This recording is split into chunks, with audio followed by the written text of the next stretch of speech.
You ask Tiger to solve. This deals with linear equations with one unknown. The final result is x equals -7/2. Let's solve it step by step. Simplify the expression. Expand the parentheses. Simplify the arithmetic. Expand the parentheses. Simplify the arithmetic. Group all constants on the right side of the equation.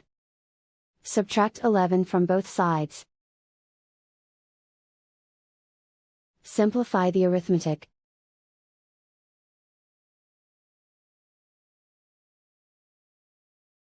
Isolate the x. Divide both sides by -2. Cancel out the negatives. Simplify the fraction. Move the negative sign from the denominator to the numerator. And so the final result is x equals -7/2.